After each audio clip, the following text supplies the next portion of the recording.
First of all good morning all of you. I hope सभी अच्छे होंगे। तो इससे पहले वाली जो 12th क्लास की वीडियो बनाई थी हमने उसमें रिलेशन एंड फंक्शन चैप्टर की एक्सरसाइज 1.4 के क्वेश्चन नंबर 11 तक कंप्लीट कर लिए थे। आई होप सभी को अच्छे से समझ आ गए होंगे।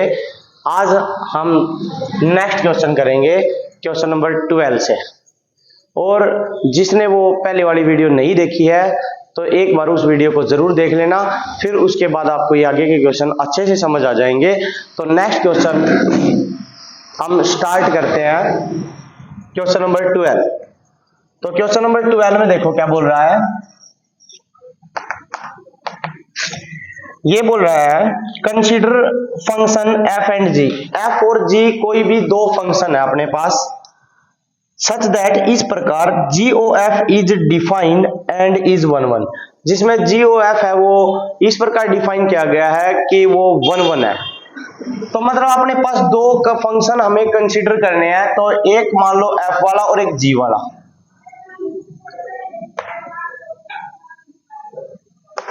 ये मान लो हम एफ वाला फंक्शन डिफाइन करते हैं। एफ वाला फंक्शन यहां से यहां तक डिफाइन करेंगे तो यहां लिख लेते हैं हम एफ वाले फंक्शन को। तो ये हो गया अपने पास, मान लो यहां पर 1 2 3 4 है, यहां पर ए बी सी डी और ई है। और यहां पर मान लेते हैं कि जी वाला फंक्शन हम डिफाइन कर रहे हैं, वो है 5 6 7 8। मान लो कि हमने इस तरह से लेट कर लिया, let function F and G. F है वो 1 है ए से कनेक्ट है, 2 है बी से कनेक्ट है, 3 है सी से कनेक्ट है, 4 है डी से कनेक्ट है। और ए है 5 से कनेक्ट है, बी है 6 से कनेक्ट है, सी है 7 से कनेक्ट है, डी है 8 से कनेक्ट है और ई है वो भी अपने पास 8 से कनेक्ट है। ठीक है, ये मान लो।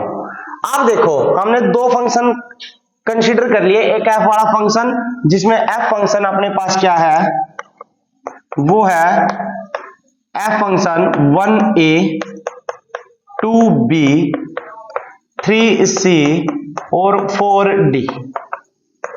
ये वाला फंक्शन कंसीडर किया है। जी वाला है वो क्या कंसीडर किया है, उसमें a 5 b 6 c 7 d 8 और ई बी 8 ये कंसीडर किया है।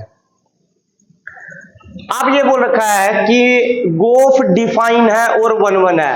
तो आप देखोगे गोफ अपने पास यहां पर डिफाइन है, क्योंकि देखो 1 किससे कनेक्ट है, ए से, और ए किससे कनेक्ट है, 5 से। इसका मतलब जी ओ एफ का मतलब क्या होता है, जी एफ एक्स। और एफ एक्स अपनी पास वैल्यू मान लो 1 है, यहां पर एक्स की जगह 1 लिखते हैं तो ये बन जाएगा जी एफ 1। और जी एफ वन की वैल्यू कितनी है, ए, तो ये बन गया जी ए। और जी ए की वैल्यू कितनी है, 5, तो ये आ गया अपने पास 5। तो इसका मतलब गोफ देखो अच्छे से डिफाइन है। अगर हम 1 रख रहे हैं तो 5 आ गया। सिमिलरली 2 रखेंगे तो 6 आ जाएगा, 3 रखेंगे तो 7 आ जाएगा और 4 रखेंगे तो 8 आ जाएगा। तो गोफ किस प्रकार से डिफाइन है अपने पास, इस प्रकार से डिफाइन है 1 5 2 6 3 7 और 4 8, इस प्रकार से डिफाइन है। लेकिन आप एक बात देखो, ये 1 1 तो है ही, क्योंकि देखो 1 5 से कनेक्ट है, 2 6 से, 3 7 से, 4 8 से। मैंने इसका एक एग्जांपल आपको बता भी दिया। देखो ये करके गोफ से हम इस तरह से वैल्यू निकाल लेते हैं। जैसे मैंने 1 रखा था तो 5 आ गया, ऐसे ही 2 रखेंगे तो क्या आ जाएगा, 6 से। ये सारे के सारे फंक्शन डिफाइन कर दिया। आप देखो 1 5 से कनेक्ट है, 2 6 से कनेक्ट है, 3 7 से कनेक्ट है और 4 8 से। मतलब डिफरेंट एलिमेंट डिफरेंट से कनेक्ट है, इसका मतलब गोफ डिफाइन है अपने पास 1 1 है। तो अब ये बोल रखा है G O F is 1 1 are F and G both necessarily 1 1। ये बोल रखा है क्या अगर गोफ 1 1 है तो एफ और जी दोनों 1 1 होंगे। तो आप देखोगे अपने पास f तो 1 1 है। क्यों है? क्योंकि f तो देखो 1 a से कनेक्ट, 2 b से, 3 c से, 4 d से। इसका मतलब क्या हुआ? डिफरेंट एलिमेंट की डिफरेंट इमेज है, तो अपने पास ये f1 1 है। बट अगर हम यहां देखेंगे g वाले को, तो a 5 से है, b 6 से है, 3 c से कनेक्ट, c 7 से कनेक्ट है, d 8 से है और e भी 8 से है। तो यहां पर आप देखोगे g वाले फंक्शन में इन दो की एक ही इमेज है, और दो एलिमेंट की एक इमेज हो तो वो मैनी वन होता है, न कि 1 1। तो अगर गो ऑफ 1 1 है अपने पास, तो यहां पर आप देख रहे हो f तो 1 1 है, लेकिन g मैनी वन है, 1 1 नहीं है।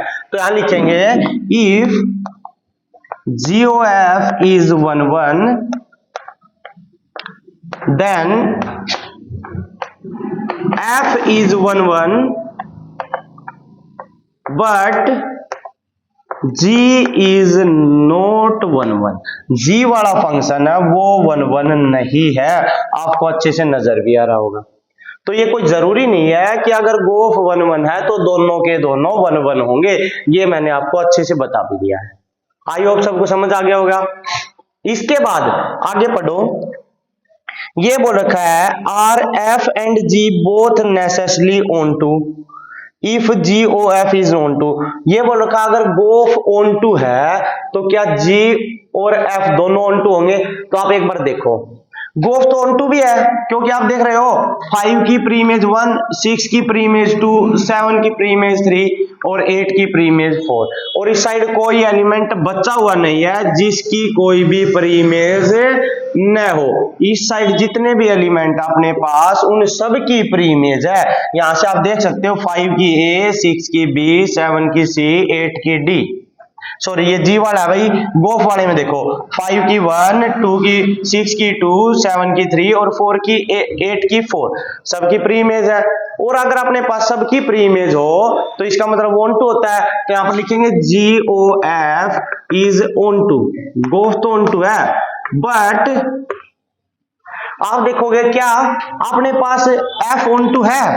अगर गोफ ऑन टू है तो आप देखोगे F ऑन टू नहीं है। क्यों नहीं है? क्योंकि यहां पर देखोगे A की प्री इमेज 1, B की 2, C की 3, D की 4, लेकिन E एक ऐसा एलिमेंट है जिसकी कोई भी प्री इमेज नहीं है। तो इसका मतलब F में F वाला फंक्शन ऑन टू नहीं है। तो यहां लिखोगे F वाला फंक्शन ऑन टू नहीं है, लेकिन G वाला और चेक कर लो एक बार। 5 की प्री इमेज है, 6 की B, 7 की C, 8 की D और E। कम से कम एक प्री इमेज तो है, एक से ज्यादा प्री इमेज हो सकती है, लेकिन इस साइड कोई एलिमेंट बचना नहीं चाहिए जिसकी प्री इमेज न हो। F वाले फंक्शन में आप देख रहे हो E एलिमेंट बचा हुआ है, इसकी कोई भी प्री इमेज नहीं है इस साइड। तो इसका मतलब F तो ऑन टू नहीं है, लेकिन G वाला ऑन टू है, क्योंकि इन सब की अपने पास प्री इमेज है। तो यहां लिखोगे GOF is onto but F is not onto. F onto नहीं है, G is onto. G onto है। G अपने पास फंक्शन क्या है? ऑन टू है। F इज ऑन टू नहीं है। तो इसने यही पूछा है क्या दोनों के दोनों ऑन टू होंगे? तो no, F and G are both are not on to, F is on to but G are not on to। तो ये था आपका क्वेश्चन नंबर 12। आई होप आपको अच्छे से समझ आया होगा। नेक्स्ट क्वेश्चन करते हैं हम, क्वेश्चन नंबर 30।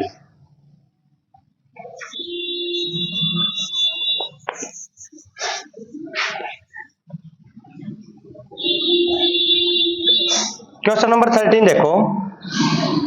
ये बोल रखा है fx equal to x plus 3/2, gx equal to 2x minus 3। ये बोल रखा है फाइंड FOG। पहले पार्ट में FOG निकालना है, दूसरे पार्ट में GOF निकालना है। फिर बोल रखा है इज F इनवर्स है वो G के इक्वल होगा या नहीं होगा।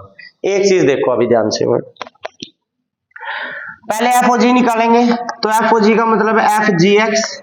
तो GX की वैल्यू अपने पास ये रही, पुट कर दो यहाँ F 2x माइनस 3। तो क्या बन गया F 2x माइनस 3। तो F वाले फंक्शन से कंपेयर कर दो। x की जगह क्या आ जाएगा अपने पास? देखो x की जगह आ गया 2x माइनस 3, तो यहाँ पर x की जगह पर लिख दो 2x माइनस 3 प्लस 3 अपॉन में 2, तो ये आ जाएगा 3 से 3 कैंसिल, 2x अपॉन 2, तो ये आ गया अपने पास x। इसके बाद एफ ओ जी आ गया।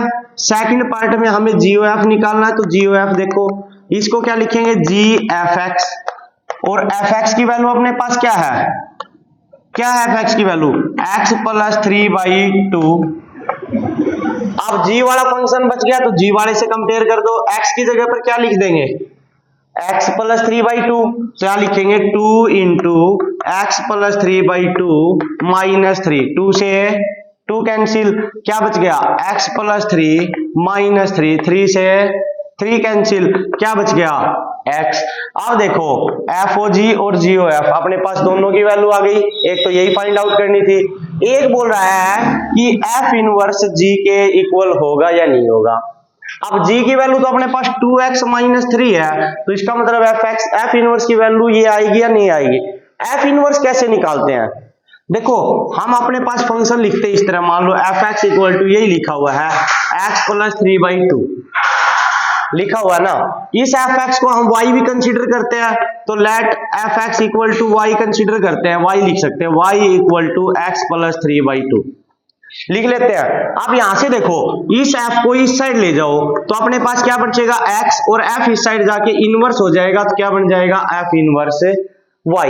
तो यह कहने का मतलब है अगर हमें इनवर्स निकालना है तो x की वैल्यू निकाल देनी है, तो सेम यहां पर करो, एफ एक्स इक्वल टू अपने पास है x प्लस 3/2, तो एफ एक्स को y कंसीडर करेंगे तो ये y हो गया, x प्लस 3/2, x की वैल्यू निकाल दो, क्या आ जाएगा 2y equal to X plus 3 को इस साइड लिया हो, 2y minus 3 equal to X. X देखो यहाँ पर किसके इक्वल आया था, f इनवर्स y, तो इसका मतलब f इनवर्स y आ गया अपने पास क्या 2y माइनस 3 आ गया। और हमें क्या निकालना है, क्योंकि सारा फंक्शन x में है तो यहाँ पर y की जगह x लिख सकते हैं, f इनवर्स x करेंगे तो y की जगह x लिख दो, तो f इनवर्स x अपने पास क्या आ गया भाई 2x माइनस 3 आ गया, और gx भी क्या अपने पास 2x माइनस 3, तो इसका मतलब f इनवर्स किसके इक्वल होगा, g के इक्वल होगा। ये बताना था ये इसके इक्वल होगा या नहीं होगा, हाँ yes f inverse is equal to g। Any doubt, I hope सबको अच्छे से समझ आया होगा। तो इसके बाद नेक्स्ट क्वेश्चन करते हैं हम, क्वेश्चन नंबर 14।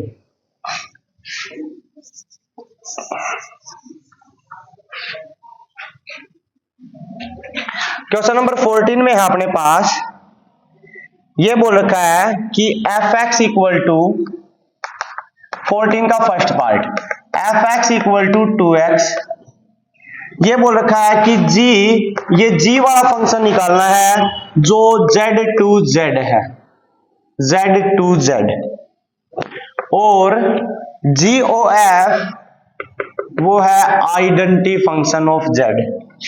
तो आइडेंटिटी फंक्शन आपको पता है कि हमें जिस वेरिएबल में होता है वही वेरिएबल लिखते हैं, अगर x में लिखना है तो आइडेंटिटी फंक्शन होता है f x equal to x, यही होता है आइडेंटिटी फंक्शन। y में है तो f y equal to y, ये सारे आइडेंटिटी फंक्शन है, जिस वेरिएबल में गिवन है वही वेरिएबल लिख दो, वो आइडेंटिटी फंक्शन ही होता है। आपने वैसे भी इसकी टाइप की थी फंक्शन की जब पढ़ा होगा। तो यहां पर देखो अपने पास GOF आइडेंटिटी फंक्शन है, तो इसका मतलब GFX अपने पास आइडेंटिटी फंक्शन मतलब x है, x है ना, और fx को हम क्या लिखते हैं, y लिखते हैं नहीं लिखते हैं, तो इसका मतलब y किसके इक्वल आ गया x के। तो x की वैल्यू हमें निकालनी है तो fx की जगह y लिख लो, तो यहां पर लिख लो put fx equal to y। अब fx को y के इक्वल लिखेंगे तो y equal to 2x, x की इसको इस साइड लेके आ जाओ, x equal to y by 2, ये वैल्यू यहां पुट कर दो तो gy बन जाएगा gy equal to y by 2, और हमें gx निकालना है तो ये हो जाएगा gx इक्वल टू, यहां पर y की जगह x लिख दो, x बाई 2, तो ये आपका g वाला फंक्शन आ गया। कोई डाउट है? ऐसे ही सेकंड पार्ट, एक बार सेकंड पार्ट भी यही करवा देता हूं। ये बोल रखा है कि fx equal to x plus 1 है, और GOF है वो फिर आइडेंटिटी फंक्शन है, तो इसका मतलब GFX है वो अपने पास आइडेंटिटी फंक्शन है तो x है, और एफ एक्स को हम क्या पुट करते हैं, वाई मान लेते हैं, put F x equal to Y, तो ये बन गया जी वाई इक्वल टू एक्स। यहां पर वाई पुट करोगे तो ये हो गया Y equal to X plus one, one को इस साइड लेके आ जाओ, Y minus one equal to X, यहां पर पुट कर दो इसमें, तो ये बन गया जी Y equal to y minus one, और एक्स में आइडेंटिटी फंक्शन निकालना है तो यहां पर एक्स पुट कर दो, g x equal to x minus one, ये लो जी एक्स फंक्शन आ जाए। आई होप आपको अच्छे से समझ आएगा। इसके बाद नेक्स्ट है अपने पास क्वेश्चन नंबर 15।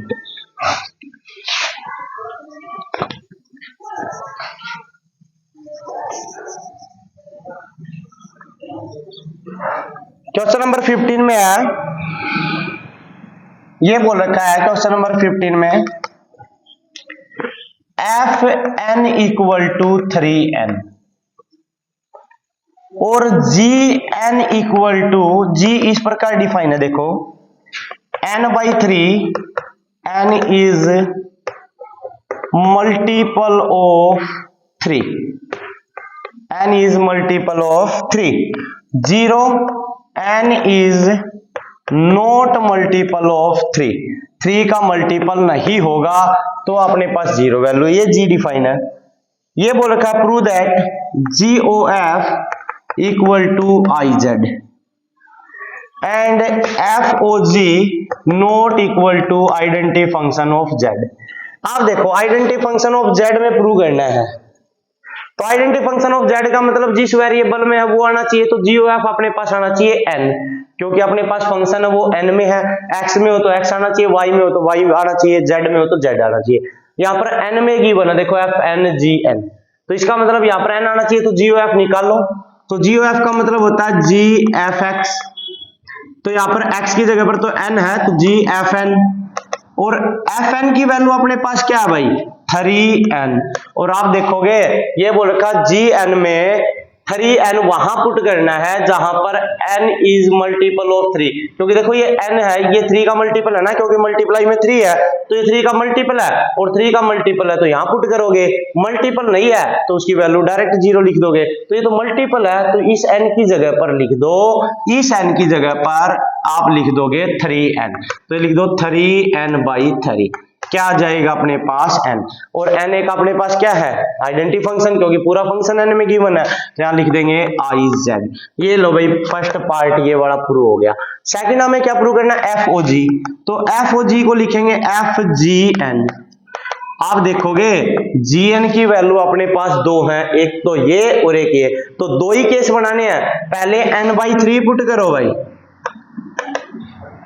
n बाई 3, तो यहां पर देखो f से कंपेयर करेंगे, n की जगह पर n बाई 3, तो n की जगह पर लिख दो n बाई 3, तो एक तो आ गया n, तो इसका मतलब अगर हम मल्टीपल ऑफ 3 वाला फंक्शन पुट करते हैं तो आइडेंटिटी फंक्शन आ जाता है आइडेंटिटी फंक्शन, और अगर हम ये पुट करें एफ जी एन की value not multiple of 3, second case में क्या है अपने पास 0, तो यहाँ 0 लिख दो, तो आप देखो n की जगह पर 0 है तो ये आ गया 3 इंटू 0, तो क्या बचेगा 0, और 0 आइडेंटिटी फंक्शन थोड़ी ना होता है, आइडेंटिटी फंक्शन तो वो होता है जिसमें जिस वेरिएबल में क्वेश्चन गिवन है, x में गिवन है तो x, y में गिवन है तो y, और n में गिवन है तो n, लेकिन यहाँ पर n नहीं, 0 आया है, n नहीं आया, इसका मतलब ये आइडेंटिटी फंक्शन नहीं है, तो क्या लिखेंगे F O G not equal to identity function for all value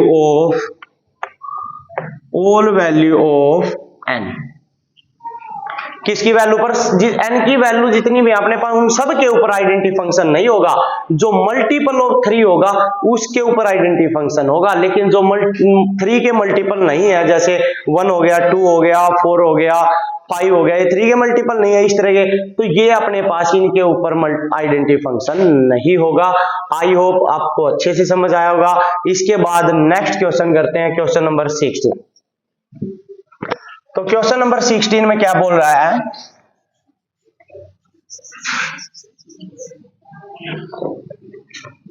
question number 16 है भैया अपने पास f x equal to e x और g x equal to log x, x greater than 0। ये बोल रखा है कि फाइंड एफ ओ जी, एफ ओ जी फाइंड आउट करो, तो एफ ओ जी फाइंड आउट कर दो। एफ ओ जी का मतलब एफ जी एक्स, और जी एक्स की वैल्यू अपने पास है log एक्स, तो एफ log एक्स लिख दिया। अब देखो f की जगह पर f है, x की जगह आ गया log x, तो यहाँ x की जगह पर log x लिख दो, e log x। e से log कैंसिल हो जाता है क्योंकि एक दूसरे के अपने पास आपको पता रेसिप्रोकल होते हैं, तो क्या बच गया अपने पास x बच गया भाई। इसके बाद क्या निकालना है GOF, GOF, और GOF को क्या लिखेंगे GFX, और fx की वैल्यू अपने पास कितनी है e की पावर x, पुट करो g e की पावर x, g वाले फंक्शन से कंपेयर कर दो, x की जगह पर ex है तो यहां लिख दो log ex, और log और e एक दूसरे से कैंसिल रेसिप्रोकल होते हैं, क्या बच गया x। ये लो भाई अपने पास FOG और GOF आ गया। आप बोल रखा है, आप देखोगे ये बोल रखा है is domain of GOF is domain of FOG। GOF की डोमेन है वो FOG के इक्वल होगी या नहीं होगी, लेकिन आप देखोगे GOF में अपने पास ये आता है, और ये हमेशा ग्रेट GOF में अपने पास क्या बना था जब कैंसिल नहीं किया था, तो log e की पावर x बना था, और FOG में अपने पास क्या बना था e की पावर log x। तो यहां पर देखो ये वाली वैल्यू है डोमेन, ये तो जीरो से हमेशा बड़ी होगी, जीरो से बड़ी होगी, ये बड़ी भी हो सकती है और नहीं भी हो सकती है, क्योंकि देखो यहां पर तो आपको पता है अच्छे से कि अपने पास log वाला जो ये वाला फंक्शन होता है ये ग्रेटर देन जीरो ही होता है, क्योंकि ये नेगेटिव होता है अपने पास। और वैसे भी अगर आप इन दोनों की डोमेन देखोगे log x और e की पावर x, इनकी डोमेन देखोगे तो log x की अपने पास डोमेन जो होती है वो होती है भाई 0 टू इंफिनिटी, और इसकी जो डोमेन होती है वो अपने पास होती है रियल नंबर। तो आप देखोगे इन दोनों की डोमेन तो इक्वल है ही नहीं, तो लिखोगे FOG, देखो यहाँ पर log का फंक्शन है, यहाँ पर e का फंक्शन है, दोनों की डोमेन अलग अलग है, तो लिख दोगे FOG note the domain of FOG, domain of FOG not equal to domain of GOF। अब इनके ये इक्वल नहीं है, तो ये अपने पास जो इसका पार्ट पूछ रखा था कि is domain of GOF is equal to domain of FOG, तो ये नॉट इक्वल है, इक्वल नहीं है।